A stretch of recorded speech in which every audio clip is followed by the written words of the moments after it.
Hello and welcome to the Secrets of the Sonnet Part 2, or II, if you so prefer.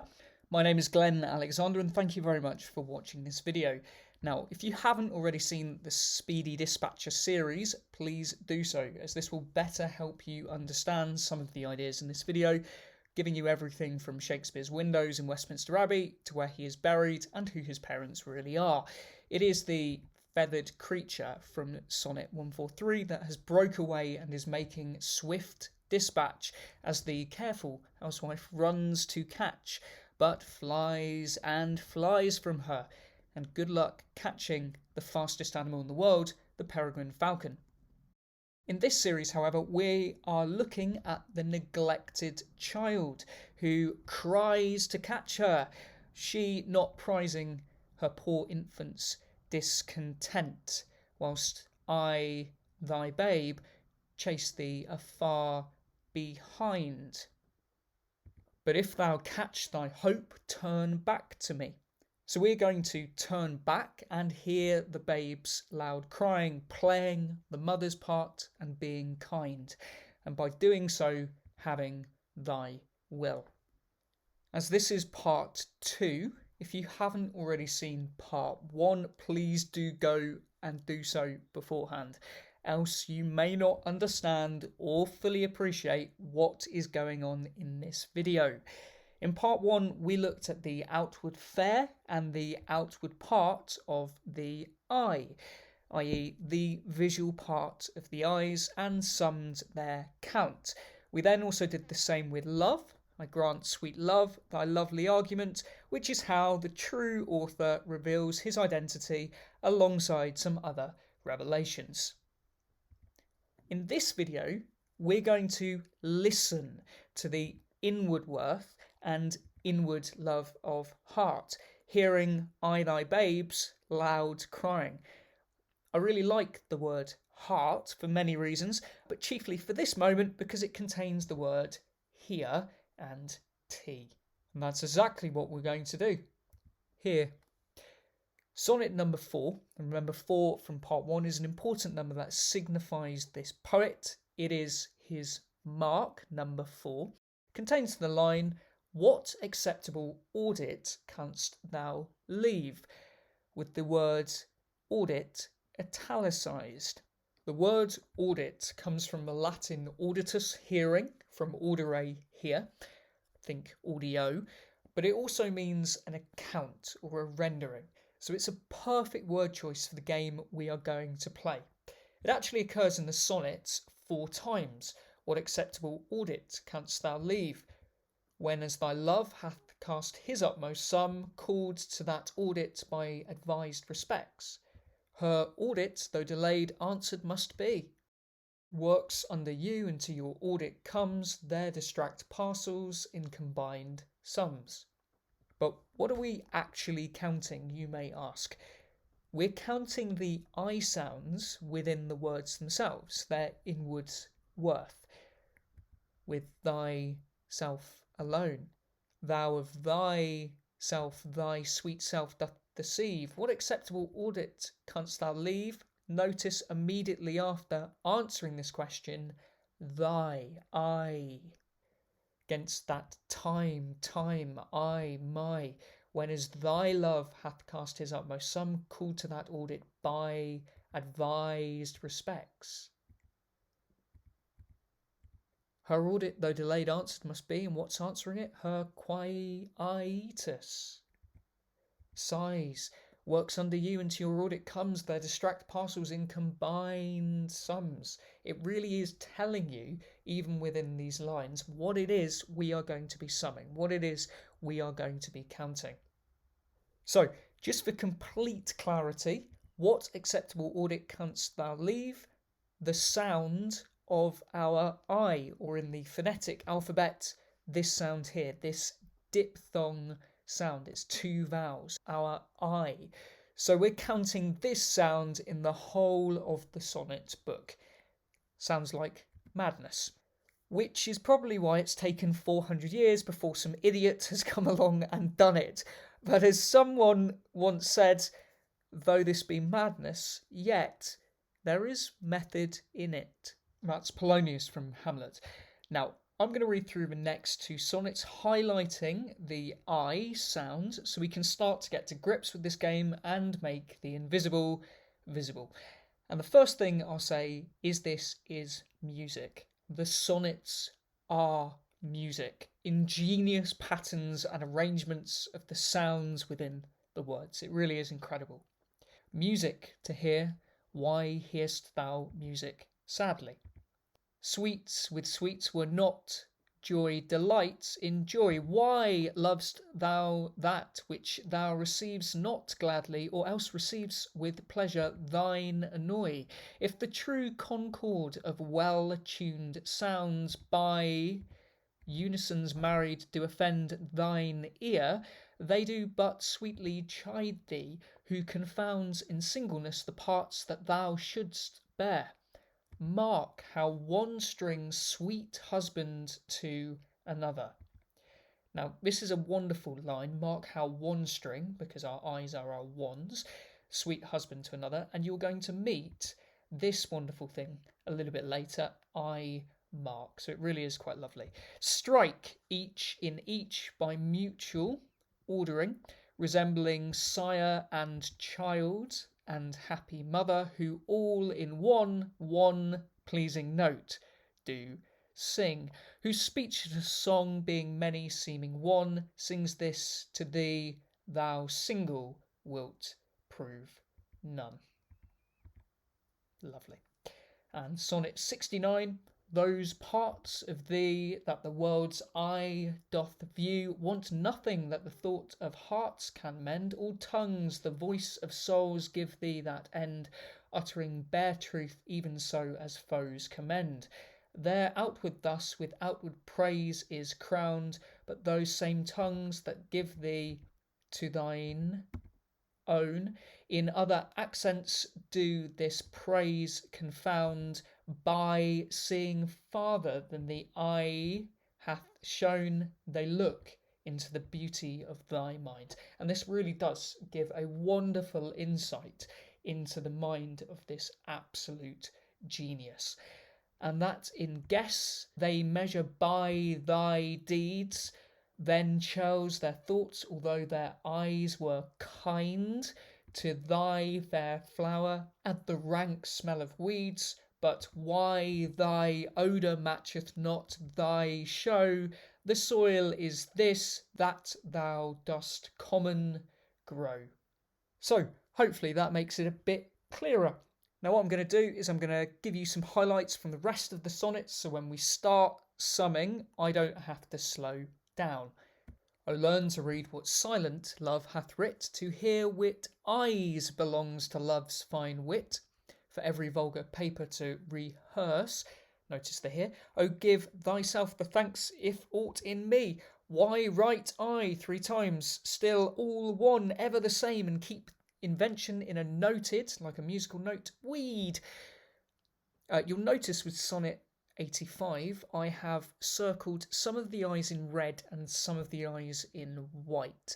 This is because in my count I needed to differentiate between the eyes, which have an audible count as well as an outer count, which is circled red, and those which are solely visual, which are circled white, i.e. the white ones do not have an audible count. I think good thoughts whilst other write good words, and like unlettered clerk still cry amen to every hymn that able spirits affords, in polished form of well-refined pen. Hearing you praised, I say 'tis so, 'tis true. In gentle numbers, time so idly spent, sing to the ear that doth thy lays esteem, and gives thy pen both skill and argument. For fear of which, hear this, thou age unbred. He's literally telling you, hear this, thou age unbred. Ere you were born was beauty's summer dead. Since I left you, mine eye is in my mind. Indeed it is, that I may not be so, nor thou be lied. Bear thine eye straight, though thy proud heart go wide. Now all these hearts that do on mine depend, feeling it break with bleeding groans, they pine, and supplicant their sighs to you extend, to leave the battery that you make 'gainst mine, lending soft audience to my sweet design. Now your turn. I'm going to read through these two sonnets, which I've deliberately chosen to emphasise the interplay between the outward and the inward part, that mine eye and heart are at mortal war. You can see that there, the first word perfectly embodying this. Mine has an auditory part, but you also have an eye, which is solely visual, embedded within that auditory word.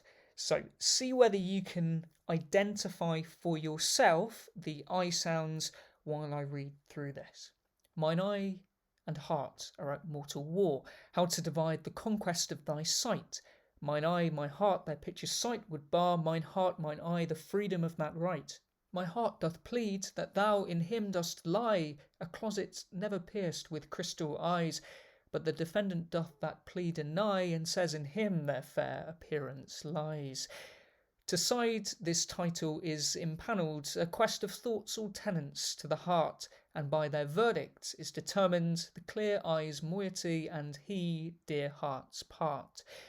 As thus mine eyes due in their outward part, and my heart's right, their inward love of heart.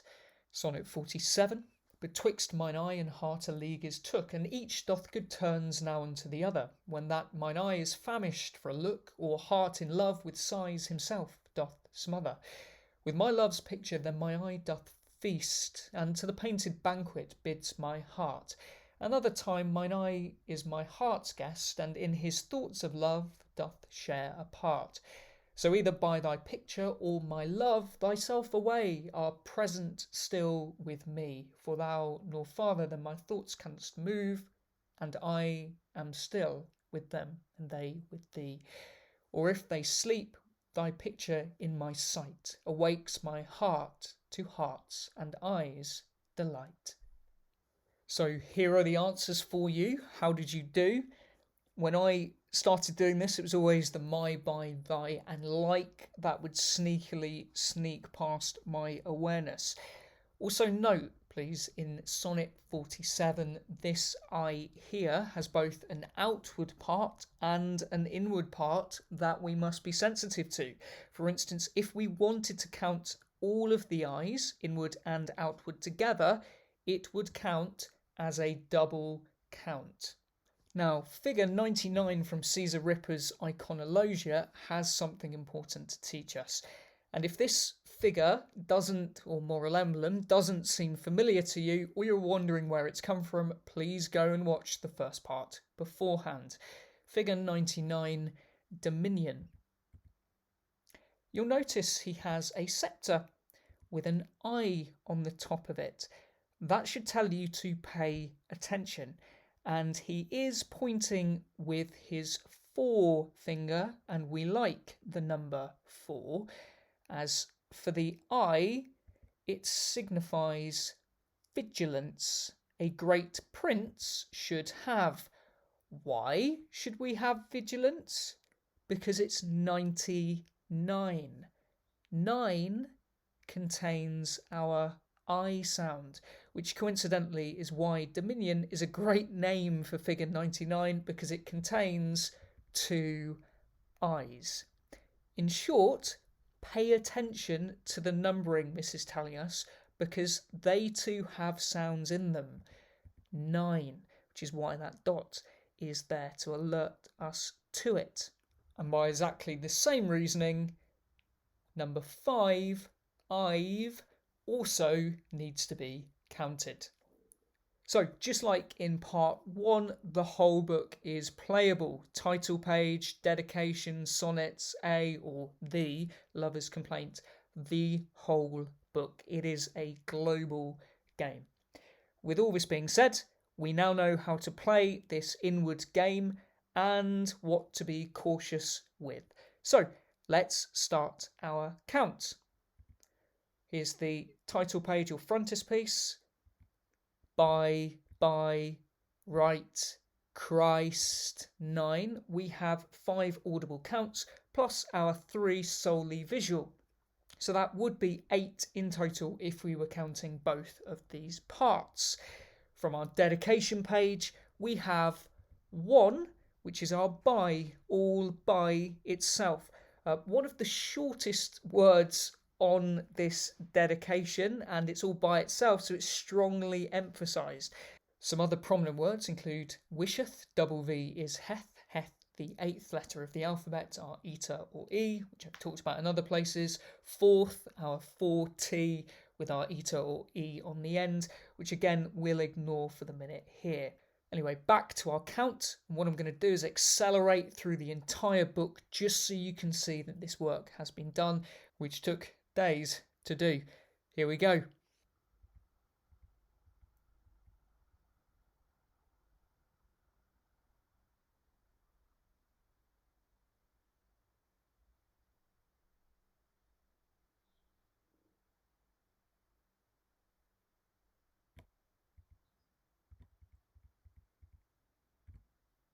There we go.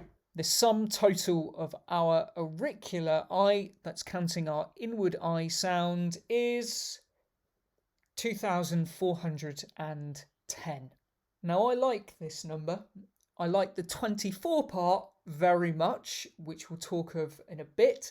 The 10, I could tell you, is 10IO, and could tell you that's to do with a very relevant story from Ovid's Metamorphosis of Io. Zeus falls in love with his wife's priestess and transforms her into a heifer to protect her from his wife's wrath. Hera, Zeus's wife, very knowingly, asks for this heifer as a present.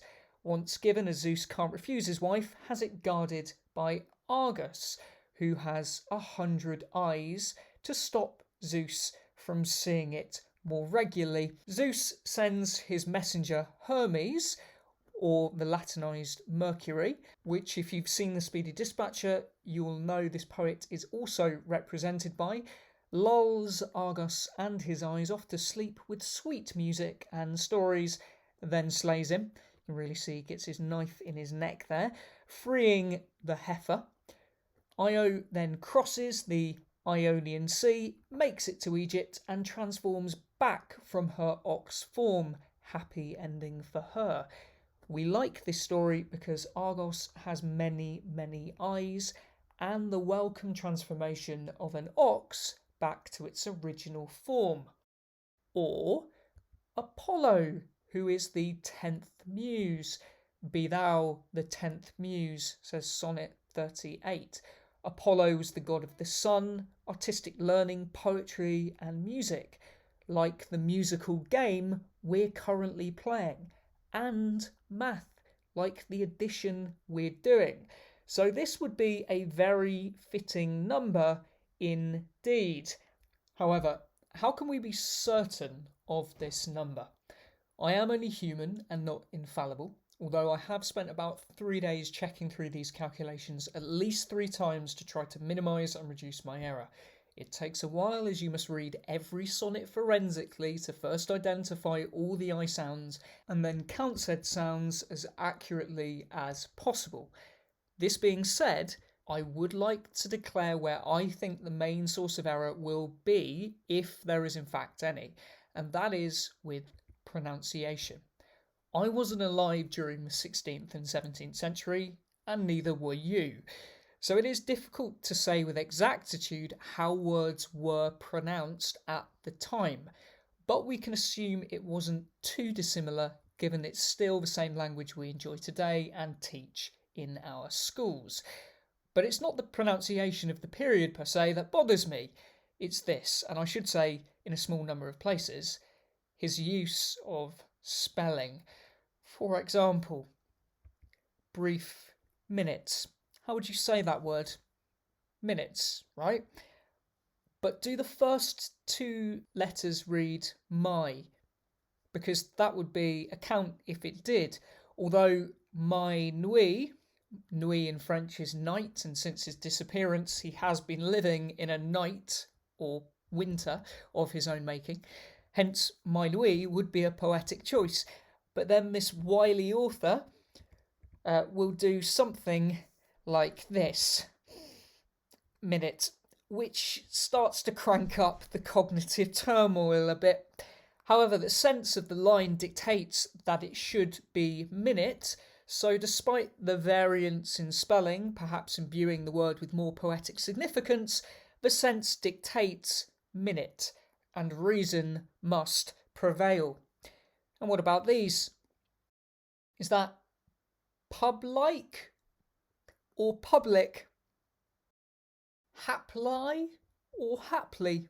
Again, sense dictates that it's public and haply, as is the accepted standard pronunciation. And lastly, this little critter. How would you say this word? Find, right? Apart from our cunning author has yet again done some mischief. I like to call this the farcical fiend.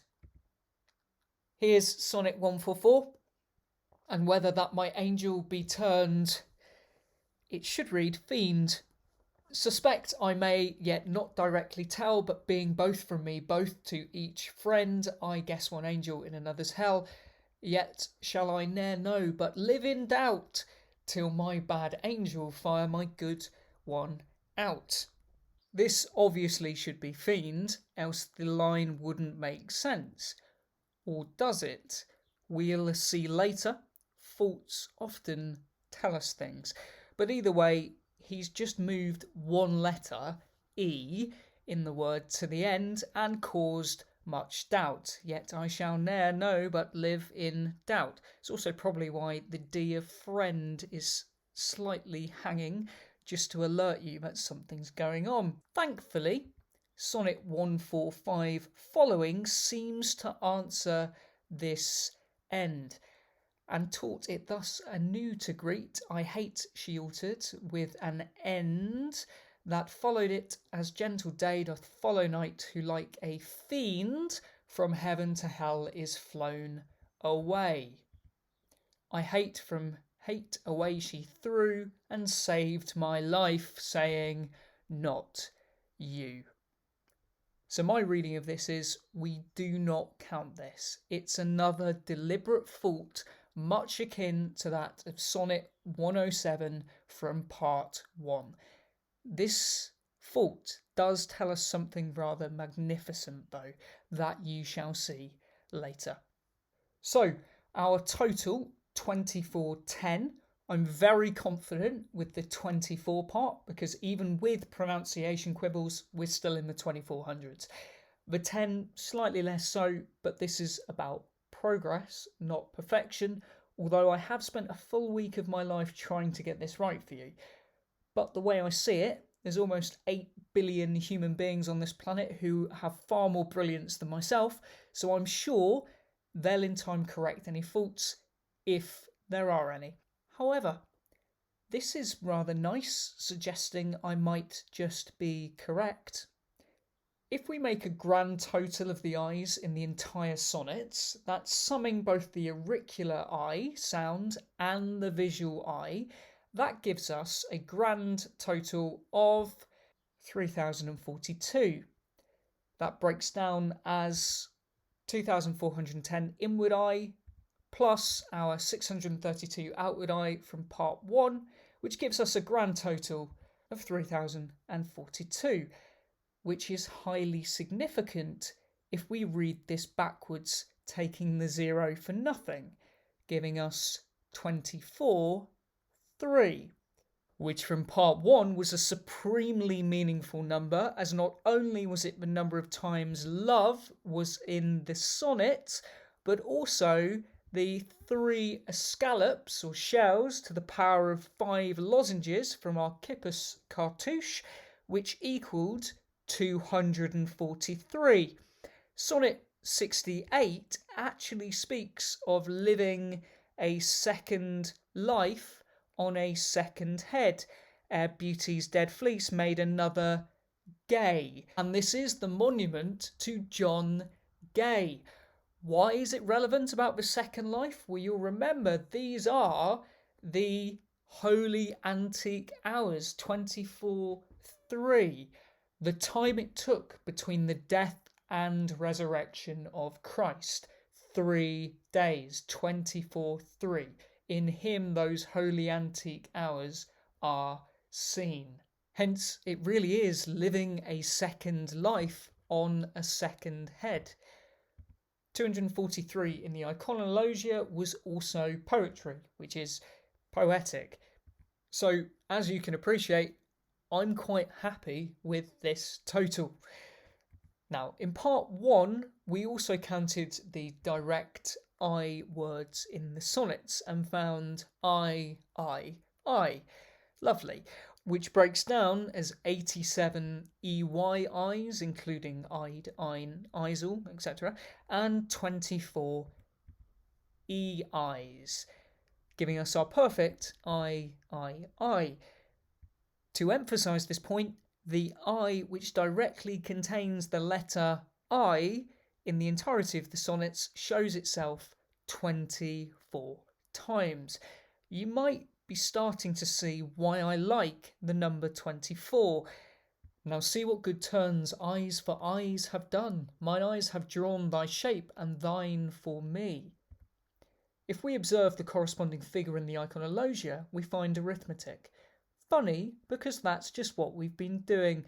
The beauty of all things results from her. She gives principles to all parts of mathematics. You'll of course notice the digits and the music, the outward fare and the inward worth. In other words, it's telling us the game we're currently playing. If you look at where she is pointing, directly between the 2 and 4, why? Well, because using the numbers adjacent, we can make 24 3 times. I could also make 1623 from last time using a right angle, but that's part 1 old news. To sonnet 24, which tells us many lovely things and of course contains one I spelt with an I. If we look at the repetition of words within the sonnet, we can be steered in the right direction.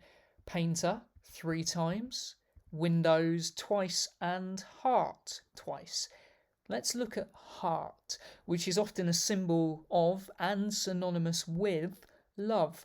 And as we very much liked counting love in the sonnets last time, let's count the heart references.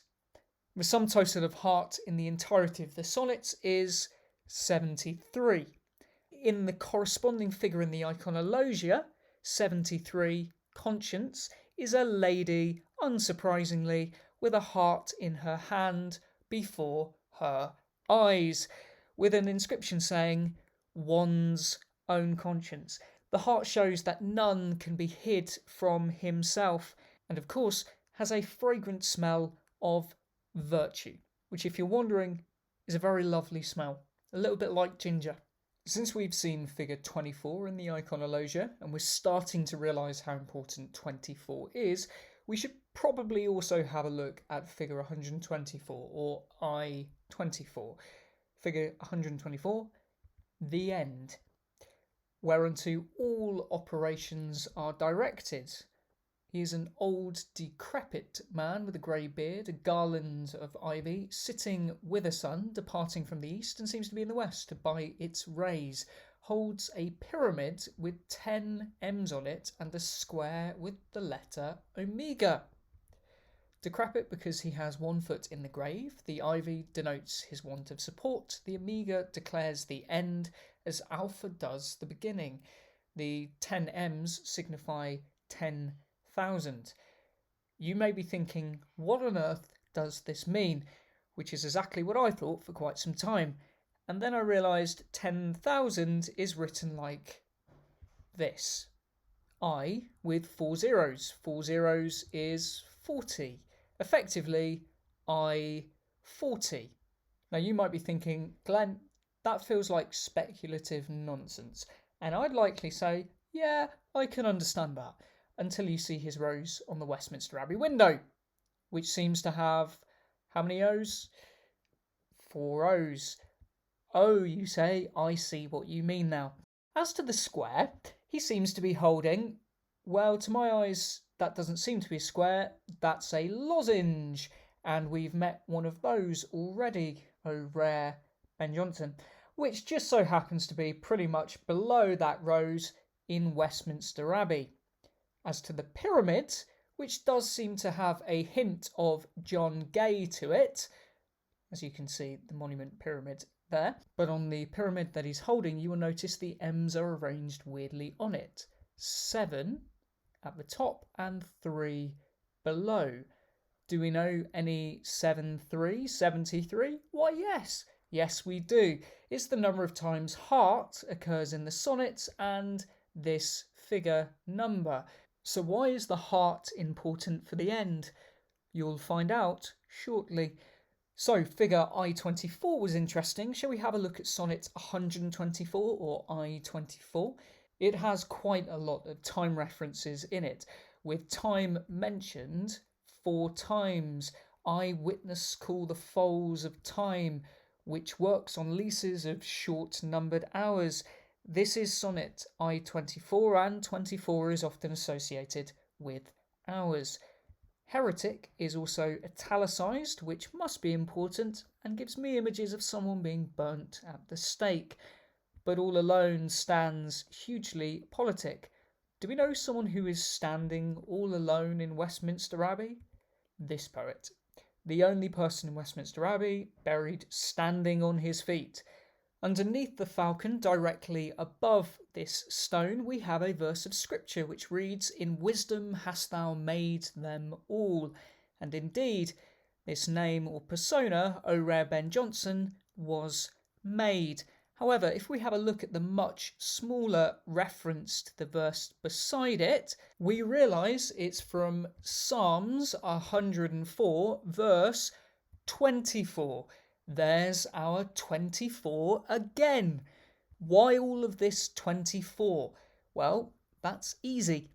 It's the number of hours in a... Then being asked where all thy beauty lies, where all the treasure of thy lusty days? Like feeble age he reeleth from the day. Shall I compare thee to a summer's day?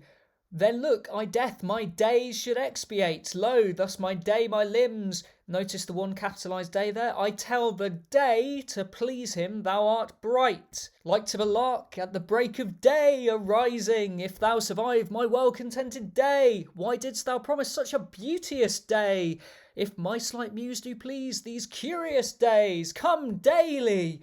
For all the day they view things unrespected, to the clear day with thy much clearer light. So loved be thou, although today thou fill thy hungry eyes, even till they wink with fullness. Oh, sure I am the wits of former days, painting my age with beauty of thy days. Yardy, yardy, yard, yard, in me thou seest the twilight of such day. Thus do I pine and surfeit day by day, for as the sun is daily new and old, some fresher stamp of the time bettering days, that tongue that tells the story of thy days, and stops his piping growth of riper days. Kind is my love today, tomorrow kind. Do remember to play the mother's part and be kind. I must each day say o'er the very same, where all bonds do tie me day to day. That followed it as gentle day. I think we get the point. Day. Now, as to our missing lines of the sonnets, which I originally showed you how I found these in my video, the missing lines of sonnet 126, and their significance in part 1. Now that we're playing the second game, you can see why these lines are a very good fit indeed. Mind and unkind.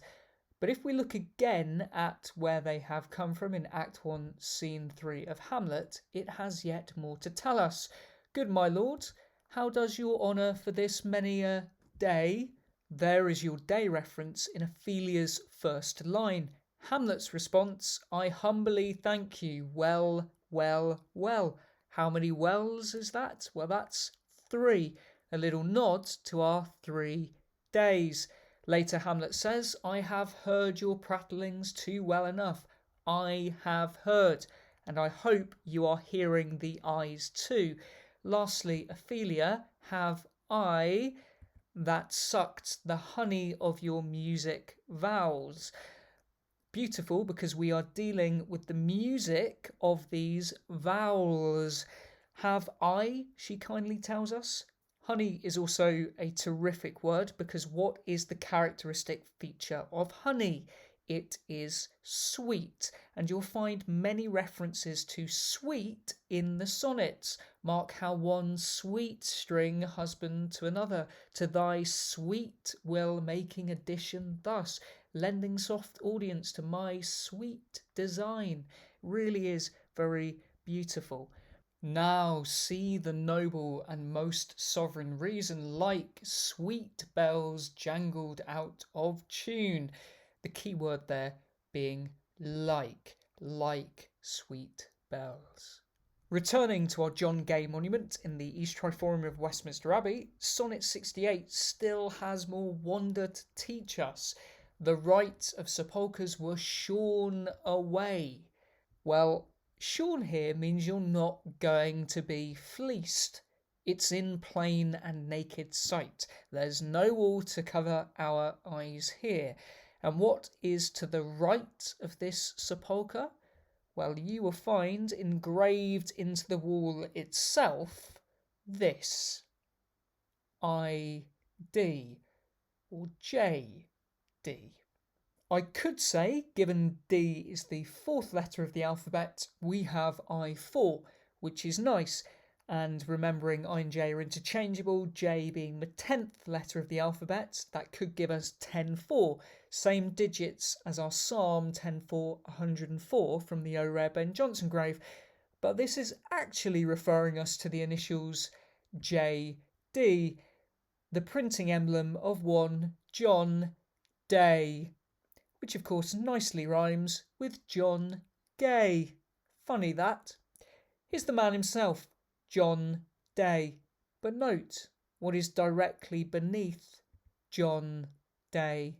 John Gay, which is coincidentally why the word beneath is there. He is trying to helpfully signpost for us.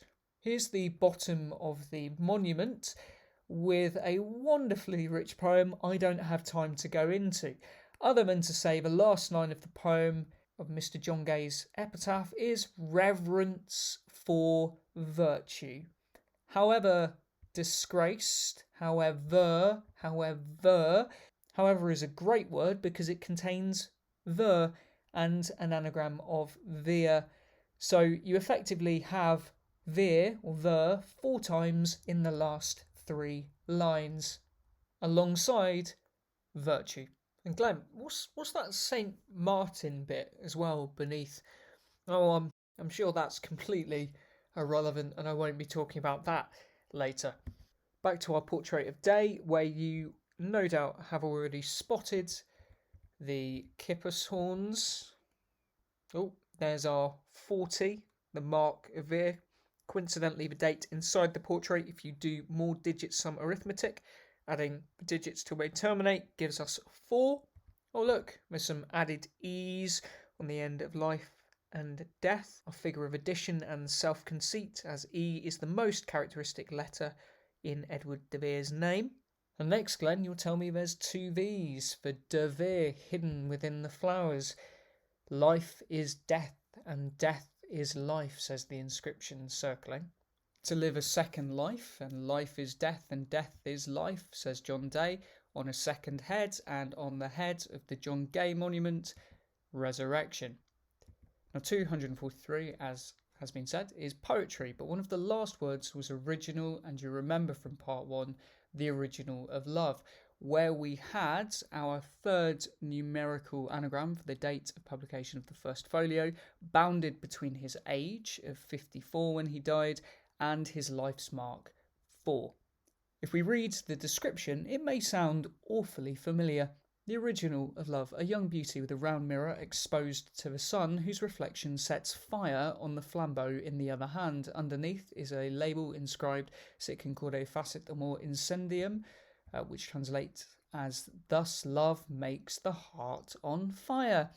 The sight of her confirms our belief of her beauty, represented by the sun and glass, just as the rays of a mirror exposed to the sun light a torch, so men's eyes, meeting with those of a beautiful woman, a flame is soon kindled in the heart, which of course sounds awfully like John Day's printing emblem.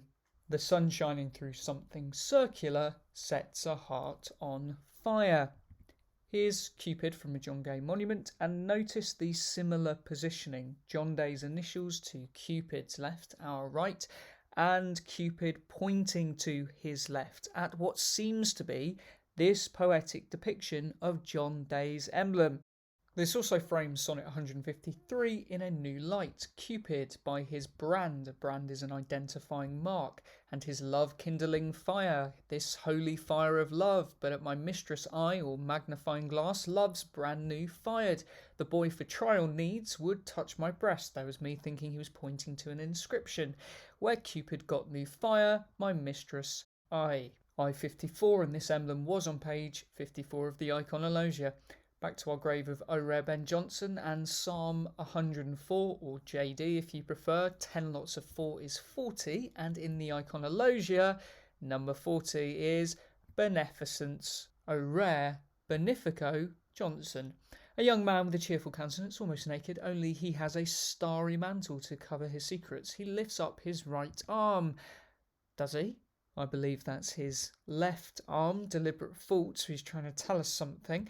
The palm of his hand, the 3 graces. Now I'm going to suggest to you that's not Zeus's 3 charming daughters, but actually referring to the Christian graces or theological virtues of faith, hope, and charity. He holds in his hand a chain of gold, declaring to make a present of it, a present much like charity. Young because the remembrance, and if we remember Ophelia, my lord, I have remembrances of yours. Rich gifts wax poor when givers prove unkind, our missing lines of our sonnets. Benefits or charity should never wax old.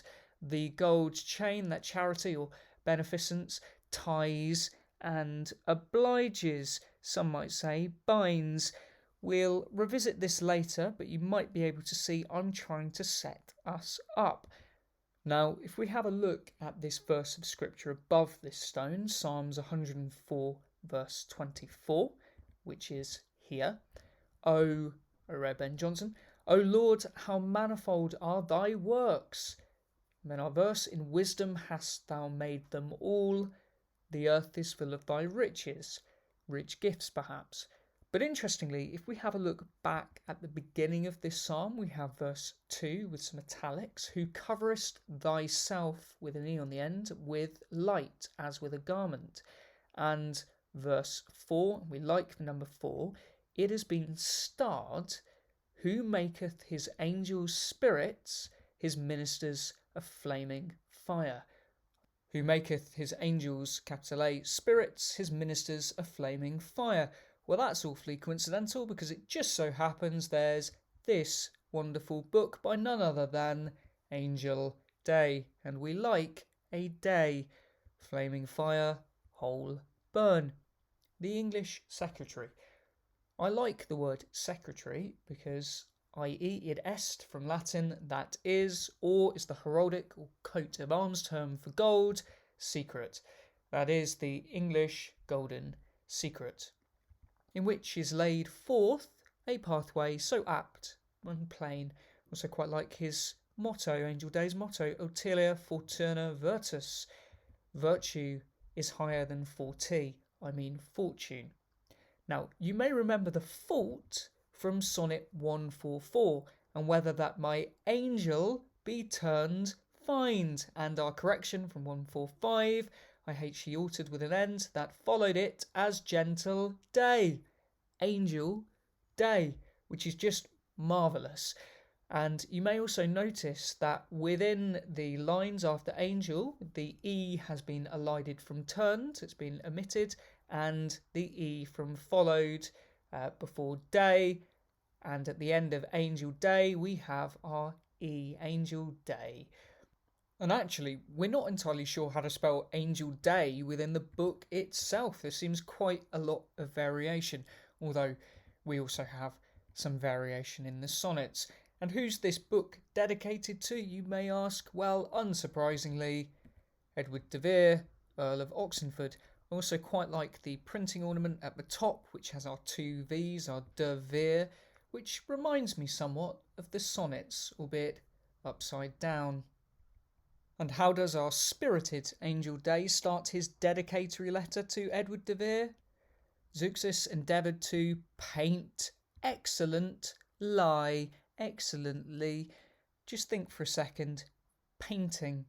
Made grapes in show so natural that presenting the view, men were deceived with their shapes and the birds with their colours. When Apelles drew Venus, the show of beauty seemed wonderful. He daunted not in his workmanship, because he knew his cunning excellent. If penning I were as skilful as the least of these in painting, I should neither faint to present a discourse to Alexander, nor tell a tale to a philosopher. Let's just reflect for a second. Why is he starting his book telling you cunning painting, drawing and writing can deceive? I wonder who is feigning or pretending to present a discourse or book of epistles, this excellent lie. Remember Sonnet 24? Mine eye hath played the painter, best painter's art, for through the painter must you see his skill. And I wonder who's just started his book with a painter, and through this painter we shall see his skill to find where your true image picture lies, which in my bosom shop is hanging still, where through the sun delights to peep to gaze therein on thee, yet eyes this cunning, because someone knew his cunning, know not the heart. Well, I hope you can see through this painter's or writer's excellent cunning, so we can find his true image. Later in this same dedicatory epistle or letter, it says, so much dared upon presumption of your accustomed favour to infix your honoured name in the forefront of this my travail. And indeed he has. On the back of the first page he has infixed Edward de Vere's final coat of arms that Edward de Vere designed himself. You'll also notice at the end of this paragraph his final word is virtues, spelt of course with a V-E-R, which from part 1 we are very familiar with. For instance, from the sonnets we see this cunning play with spelling, our virtuous lie, and he's playing the same game in this book too. For instance, here it is, V-I-R, virtues, and on the very next page, V-E-R, virtue. We also have, right after a line beginning with special notice, I mark, which we have in a few other places in the book, such as in the To the Reader. There's even a reference to diverse sonnets. He does helpfully and playfully hint to the eye-summing game throughout this book, and even models it for you, as we'll see gloriously in a moment. Here's our virtue game again, this time in the same letter, the epistle laudatory of the person, a letter praising. He starts this letter with V-I-R, virtue, and he ends the letter with V-E-R, virtue. Hilarious. You might also clock the deliver unto your Lord the very true image, a prince of so rare, Edward, my lord, young Edward. But it's the exposition of this letter following which gives us directions to find his very true image. The respects of this epistle argues in the personage of so noble prince, and there is a reason why this is a golden secret, and Edward does give you proof of this himself, as shown in the Speedy Dispatcher Part 3 or my video Who's in the Corner. For better signification whereof, let him but turn to the latter part of this book, and there, as before I promised, shall he find every one in his true nature and kind to him, perfectly and at large deciphered. So just to spell this out for you so it's crystal clear, he has affixed his name in the front of this book via his coat of arms, and he's now telling you, but turn to the latter part of this book, and there as before I promise shall ye find everyone in his true nature and kind to him perfectly and at large deciphered. And now let's turn to the back of the book. His true image picture. Sonnet 24. Your true image picture lies hanging still, and indeed we have something hanging. Mine eyes where through the sun delights to peep, and that sun does have eyes looking up at that heart in a holy fire. Edward de Vere is John Day.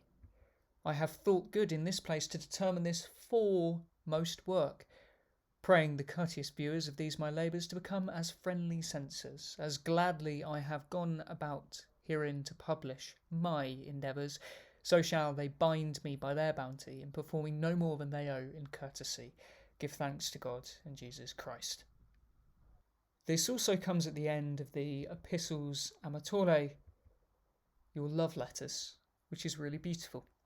Now, the 7 love letters included have much to teach, but I'll just show you one, number 4, which further reinforces all the arguments that have already been made.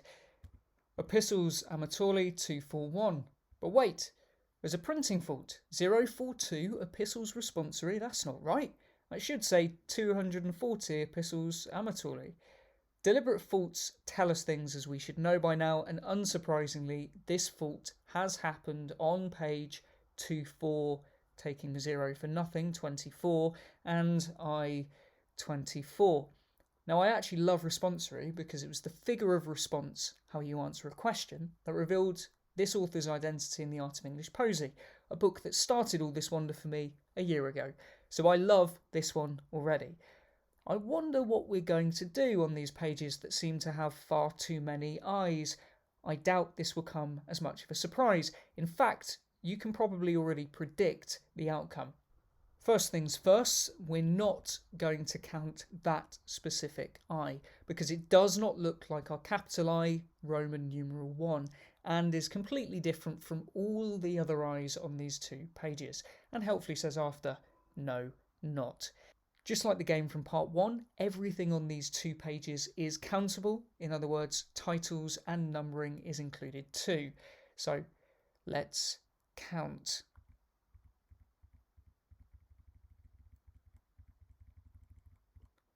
Which gives us a grand total of 24 shock horror, when experiment matches prediction. In the exposition below, you might also notice painter's vermilion. Vermilion is a fairly rare word and contains our ver, and crucially, it's capitalised.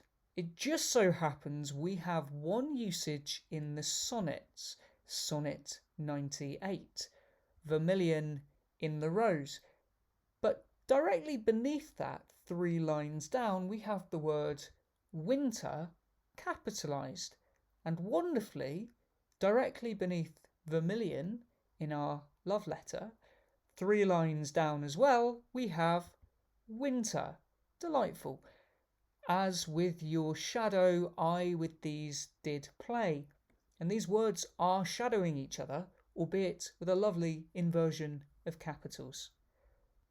I am also a big fan of this line, drawn after you pattern of all those, as continuing on in the dedicatory epistle which you've already met, I can propose no one in example unto your Lord more worthy than yourself, have long since endeavoured yourself to become a noble pattern of them all. So there we go, I 24, which then makes this figure, I 24, make even more sense. Beginning of the book, and Amiga declares the end of the book where his true image is, because he has one foot in the grave where the English secretary was printed by Robert Wald Grave, which I find amusing.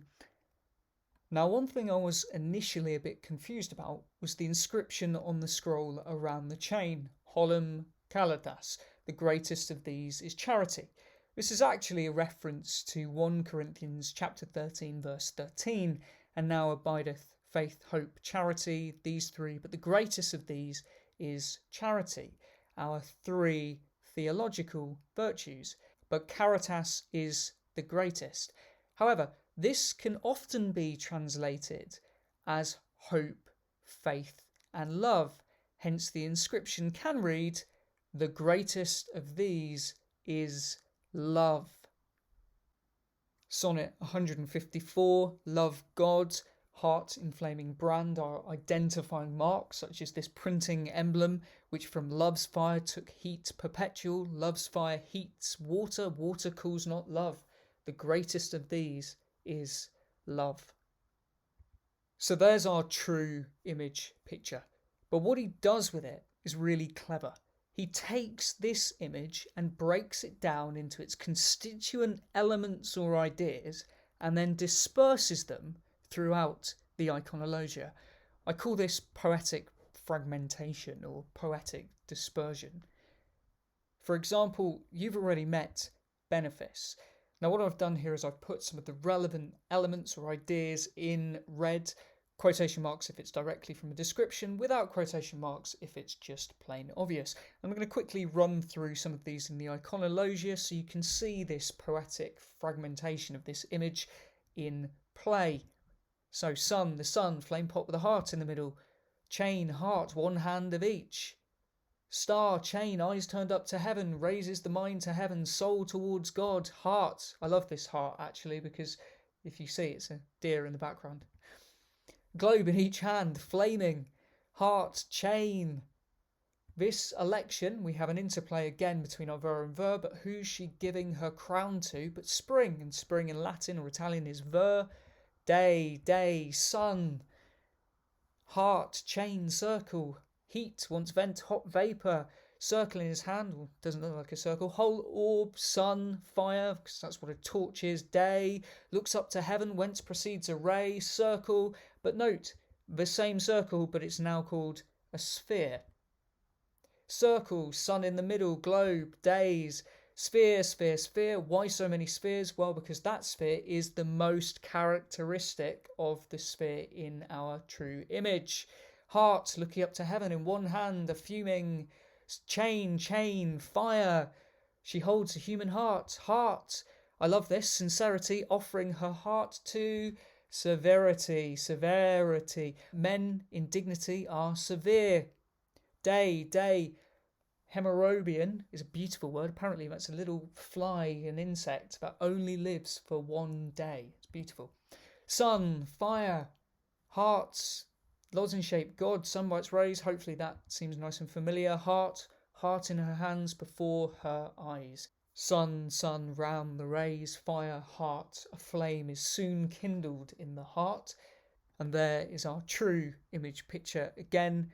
The whole is the sum of its many parts that have been dispersed throughout the iconologia. You might have also noticed on the forehead of the sun is a T. T is an angel day with a heart by it. T is the myself, that for myself I praise, painting my age with beauty of thy days, says Sonnet 62. A lover's complaint. I love this one. T is promised in the charity, horum calitas, of age. Sonnet 24. Thy beauty's forming table of my heart, my body is the frame where T is held. Ophelia's last line. T, have seen what I have seen, see what I see. And since we're dealing with a lozenge and fire, Mr. O'Rare Ben Jonson happens to have a book of poetry dedicated to his library that's burnt down, the execration against Vulcan. In his epistle dedicatory, we have this. In the person of one deceased, the form whereof somewhat dispersed, yet carry with them the prerogative of truth to be Mr. Ben Jonson's, and will so appear to all whose eyes and spirits are rightly placed. You are my lord. And if we place our eyes on my lord within this epistle, we find at the end we have my lord that I am, and at the beginning my lord T, I am T. Just as the Son is placing his eyes on my Lord Christus. So there's 6 pieces of evidence for you, and there'll no doubt be a whole lot more. But there's love, caritas, and Christus, faith. But what about hope? We have a look at the figure for hope, the Cupid, that love without some hope grows languid and is not lasting. As on the contrary, T is desperate and soon at end. And if I reflect on my own journey with this research, if it wasn't for the anchor of hope, the ancora spy, that this author put on the front of the Art of English Poesy, I probably would have never started this research, continued it, or found many things like the books of arms, the elements of armories, and the accedents of armories, a little Cupid in her arms. There's your Kippus oxhorns in your anchor of hope. And of course, on the first ever publication of Shakespeare, he also puts this ancora spy, this anchor of hope. There we go. John Day is really Edward de Vere, a counterfeit countenance or persona of this poet, much like the very rare Ben Jonson. So where does that go? Oh, St. Martin's? Be prepared for some revelations. First question, where is John Day buried? For that, we need to take a trip to All Saints' Church, Little Bradley, where he is apparently buried. Although, according to the Suffolk Church's website, Day's origins are obscure. He owned a house in Dunwich, and it has been assumed that this was his hometown, though there is no evidence for this. He was briefly imprisoned for sedition during the reign of Mary, but achieved considerable business success after his release, probably because he had some notable connections with both Robert Dudley, the Earl of Leicester, and William Cecil, Lord Burleigh, the Queen's right-hand man, 2 names very much connected to Edward de Vere, one being his real father, the other his father-in-law. He spent most of his life in London, and he is only remembered at Little Bradley because he married into the LaHunt family. His brother-in-law, John LaHunt, helped pay for the final edition of the Book of Martyrs to be printed. He also seems to have undertaken some research work for Fox. Day may not even be buried here. He died in 1584, and his inscription reads as follows: "Here lies the day that darkness could not blind, when popish fogs had overcast the sun. Thus Day the cruel night did leave behind. To view and show what bloody acts were done, he set a fox to write how martyrs run." Acts and martyrs referring to the Book of Martyrs, where saints were martyred. Run by death to life. Life is death, and death is life. Fox ventured pains and health to give them light. Day spent in print his wealth, but God with gain returned. Awfully sounds like John Gay. His wealth again, and gave to him as he gave to the poor. 2 wives he had, partakers of his pain, window pane, each wife 12 babes, and each of them the more. I'm sure I don't need to do the maths for you here, but 2 wives times 12 babes equals our magic 24. Alice was the last increaser of his store, who mourning long for being left alone, set up this tomb herself turned to stone. Pay attention to the capitals and names in this inscription. Day is mentioned 3 times, once in block capitals. Fox is mentioned twice, both times in block capitals. Also is Acts and Martyrs capitalised, and God once in block capitals. Now this is clearly referencing John Fox's Acts and Monuments, otherwise known as the Book of Martyrs. Why is John Fox being so closely associated with John Day in his epitaph, with his name literally being shouted in block capitals more than any other word? I wonder. Here's the Book of Acts and Monuments, the second most important book to the English Reformation, all about Protestant history and the martyrs who gave their lives for their faith. Second in importance only to the King James Bible in helping establish the Church of England. You'll notice the name John Ox. Sorry, I mean John Ox. Sorry, I misspoke again. John Fox. There we go. His name is of the same size and directly above John Day, both italicized, almost as if they're of equal importance, and both wrote the book. You might also notice the kippers horns on the frontispiece. Does that surprise you? Glen, there's also seem to be quite a few trumpets on this frontispiece. What, you mean like the trumpet on the John Gay monument? Or like the one we saw in the Iconologia? Boasting? Delight in publishing their own actions? Now, present. My favourite word in Shakespeare. Debate is now.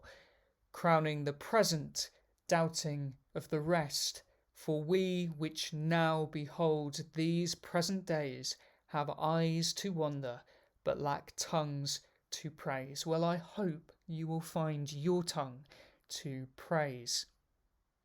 I also very much enjoyed this from the Book of Acts and Monuments, the utility of this story. If you like equivocation, you'll like this. It's also quite short. Such a gay thing in the Commonwealth to commit to history, such old antiquities.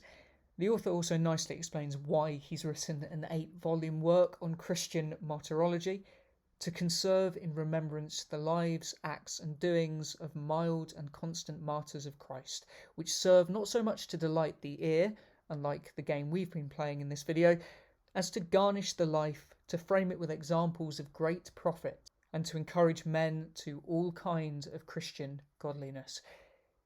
Here's a picture of John Fox, who Queen Elizabeth I apparently affectionately used to call him Father Fox, which is very funny given he's really her son. Here's another picture, and I could also show you this picture, which I'll talk more about later this year. I love his sceptical right eyebrow, ever so slightly raised. The eyes are the windows to this rational soul. Lord Jesus, receive my soul. An illustration from the Book of Acts and Monuments of a martyr being burnt at the stake. Knowing the Acts and Monuments, or Book of Martyrs, is really by Edward de Vere, the 17th Earl of Oxford, then helps us to better understand this window, where an ox is being burnt as a sacrifice, or perhaps becoming a martyr, giving his life in the service of his God and his people. From our second epistle, Amatori, love letter, or that the powers have decreed in prime of my pleasures to martyr me. I also like the use of the word prime, and I also like our 4 at the bottom, De Vere's mark, and just for fun, on Shakespeare's, in inverted commas, curse on his grave, we have our 4i there, just as we had in part 1, the 4i on the front of the sonnets. If we inspect this window a little more closely, you'll notice a verse of scripture along the bottom, which says, "And with the stones he built an altar in the name of the Lord."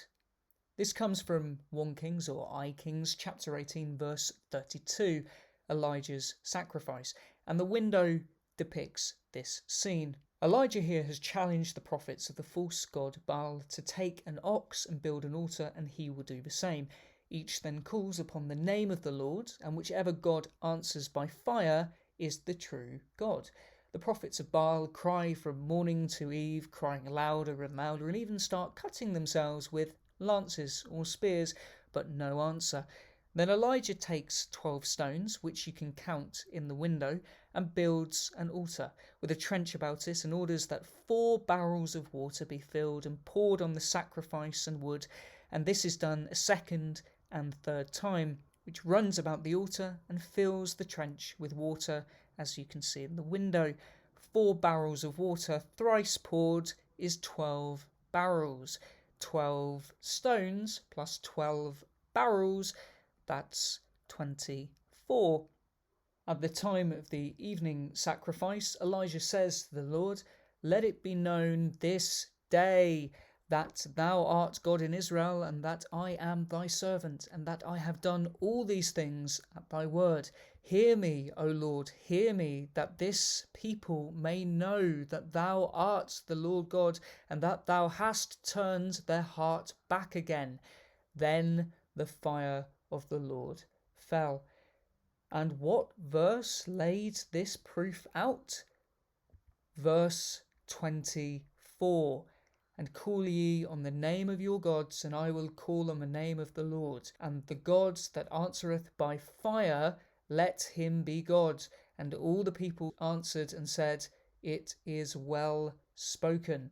If we have a look at the side note references by this verse, the first is Genesis 32 verse 28.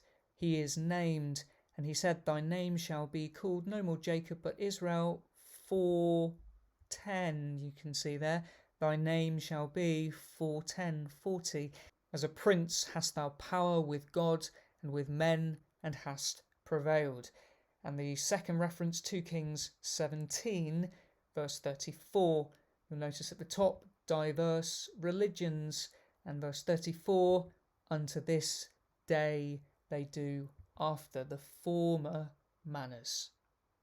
Hence, now we know Elijah is important, we can pay more attention to him. And what is he wearing? A white robe with a golden E on it, much like our windows in Westminster Abbey of Edward the Confessor and Edward Primus.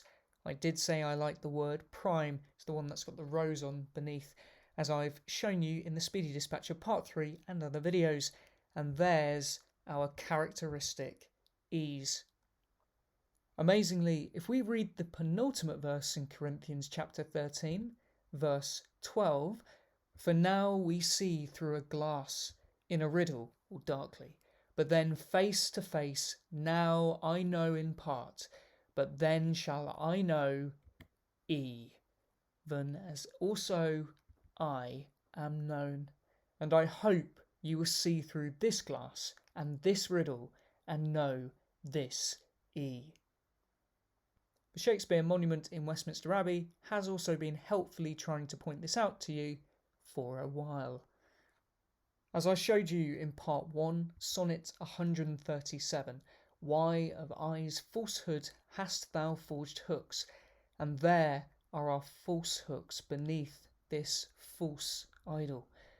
So kind people of the world today, I gently request you untie your judgment from the false idol in the foreground and a feathered creature that will be very difficult to catch, and turn your eyes back or to the back or far behind to our crying babe Elijah. Can you hear the I in his name? Elijah, who is giving you proof as per verse 24, proof by fire. And as we see through the glass by the light of day, our flaming Oxford. And I hope that through the glass you will come to know this Edward de Vere, the true poet of Shakespeare and this magnificent game, who is long overdue the praise he rightfully deserves. And now you also have his true image. The greatest of these is love, and he loved his country and this world. And why love? Because verse 8, love never fails. Against death and all oblivious enmity shall you pace forth, your praise shall find room even in the eyes of all posterity that wear this world out to the ending doom. So till the judgment that yourself arise, you live in this and dwell in lovers' eyes. Lastly, here is another printing device known to be used by John Day, numbered perfectly. John Day also had a motto which I would imagine goes very well with this cut. I dedicate this 5-word motto to Edward de Vere, the 17th Earl of Oxford, or as I should call him, Prince Edward. Arise, for it is day. Thank you for watching, and happy Easter.